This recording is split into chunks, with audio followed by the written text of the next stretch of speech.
అందరికీ నమస్తే అన్న. ఈరోజు ఆంధ్రజ్యోతి దినపత్రిక ప్రధాన హెడ్లైన్స్ చూసుకుంటే, ధర్నా చౌక్లో ధర్నాలు చేయొచ్చు, శాంతియుతంగా చేస్తే ఎలాంటి ఇబ్బంది ఉండదు, వారి సమస్యలను ప్రభుత్వం దృష్టికి తీసుకెళ్తాం, ప్రజాస్వామ్యంలో నిరసన తెలిపే హక్కు ఉంది, హైదరాబాద్ సిపి శ్రీనివాసరెడ్డి ఎన్టీఆర్ స్టేడియం ధర్నా చౌక్ సందర్శన, నియంతృత్వ పాలన నుంచి విముక్తి, ఉభయ సభలను ఉద్దేశించి ప్రసంగిస్తున్న గవర్నర్ తమిళిసై, చిత్రంలో గుత్తా ప్రసాద్ కుమార్.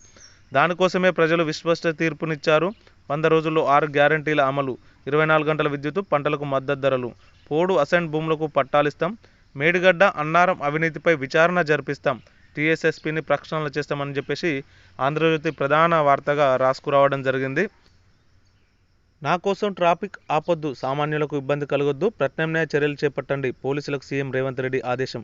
గవర్నర్తో అబద్ధాలు మాట్లాడించారు, ప్రజలు ఇప్పుడే స్వేచ్ఛా వాయువులు పీల్చుకుంటున్నారనడం తగదు, కడియం. ఆర్థిక విధ్వంసం కాదు, ఆర్థిక స్వతంత్రం తెచ్చాం, నిరంజన్ రెడ్డి. భార్య 2 పిల్లలను షూట్ చేసి కలెక్టర్ గన్మెన్ ఆత్మహత్య, ఇంట్లోనే సర్వీస్ రివాల్వర్తో కాల్పులు, 3 ఏళ్లుగా ఆన్లైన్ బెట్టింగు, లక్షల్లో అప్పులు, ఎకరం పొలం అమ్మినా తీరని రుణాలు. భార్య ప్రైవేట్ స్కూల్లో ఉపాధ్యాయురాలు.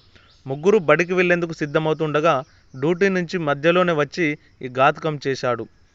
కానిస్టేబుల్ నియామకాలు పూర్తి చేయండి, పోలీస్ శాఖపై సమీక్షలో ముఖ్యమంత్రి రేవంత్, డీజీపీ రవిగుప్తా. అవసరం మేరకు హోంగార్డులను నియమించండి, ఇప్పటివరకు చేపట్టిన నియామకాలపై నివేదిక ఇవ్వండి, మాజీ డీఎస్పీ నళినికి ఉద్యోగం ఇచ్చేందుకు ఇబ్బంది ఏమిటి, పోలీసు ఉన్నతాధికారుల సమీక్షలో సీఎం రేవంత్ రెడ్డి. త్వరలో మెగా డిఎస్సి 12,000 పోస్టుల భర్తీ, ఇప్పటికే 5,089 పోస్టులకు నోటిఫికేషన్, అదనపు పోస్టులు చేర్చి అనుబంధ ప్రకటన. 9 మంది అదనపు కలెక్టర్లు జిల్లాలో స్థానిక సంస్థల వ్యవహారాల కోసమే, కొత్త ఐఏఎస్లకు పోస్టింగు. 3 ఆసుపత్రులకు తిరిగిన దక్కని ప్రాణం, ఆపరేషన్ సౌకర్యం లేక ఆసిఫాబాద్ జిల్లాలో గర్భిణి మృతి. ముందస్తు జోరు మీదున్న బీజేపీ నెల ముందుగానే లోక్సభ ఎన్నికలకు యోచన, 7 నుంచి 10 దశల్లో ఎన్నికల నిర్వహణ.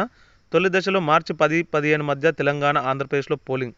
ఏపీ కేబినెట్ భేటీలో ముందస్తు ఎన్నికలపై వెల్లడించిన సీఎం జగన్, ఫిబ్రవరి 20కే షెడ్యూల్ రావచ్చని వ్యాఖ్య. మైలార్డ్ నన్ను చనిపోనివ్వండి, జడ్జినైనా నాకే లైంగిక వేధింపులు, రాత్రికి రమ్మని జిల్లా జడ్జి గారు అడిగారు. అలహాబాద్ హైకోర్టు, సుప్రీంకోర్టు ఫిర్యాదు చేసినా ఫలితం లేకపోయింది.